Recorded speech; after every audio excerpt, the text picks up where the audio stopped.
Let's learn about conditionals and their different types. If you bring me a storybook, I can read a story for you. It is in zero conditional. The zero conditional is used to express a fact, a truth, a statement, and a reality. If you plant a seed, it grows into a plant. This sentence expresses a truth. It's a reality, and therefore, it is termed to be a zero conditional. If you take the first part of the sentence, if you plant a seed, it is in the simple present tense. And the second part of the sentence is, it grows into a plant. It grows is again a simple present tense. Therefore, zero conditionals usually have this pattern. The if clause plus the simple present tense, and the rest of the sentence would also be in the present tense. You lose weight if you exercise. Now this pattern can be interchanged. For example, in this sentence, you have the first part of the sentence, you lose weight. It is in the simple present. If you exercise, that is also in the simple present. So in this case, we have just interchanged the positions and still it remains in the zero condition. If you bring me a storybook, I can read a story for you. The first part of the sentence is, if you bring, it is in the simple present. I can read a story for you. That's the second part of the sentence, and again it is also in the simple present. Therefore, this sentence expresses a truth or reality. If I get one, will you read a fairy tale? It is in first conditional. First conditional refers to actions that can happen in the future.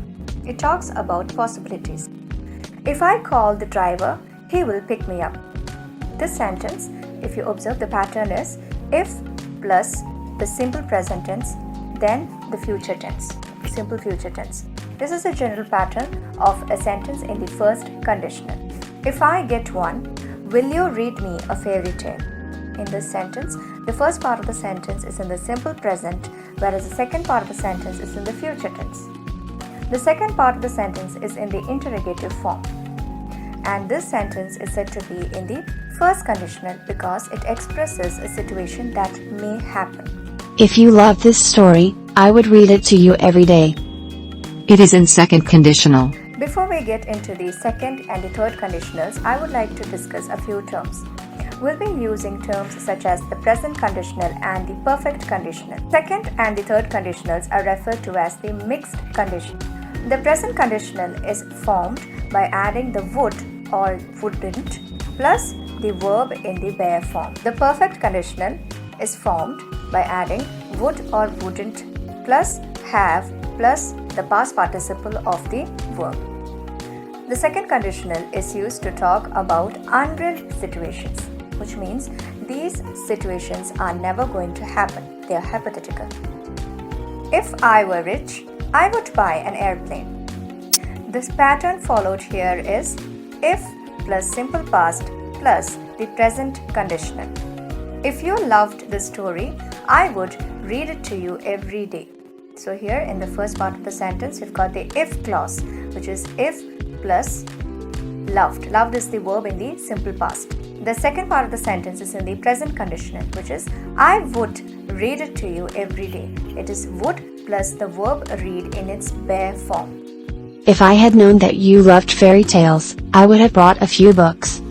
It is in third conditional. The third conditional talks about the actions that were supposed to happen in the past, and the result of these actions are not going to happen. So again, the third conditional talks about impossibilities. If you had prepared for your exam, you wouldn't have failed.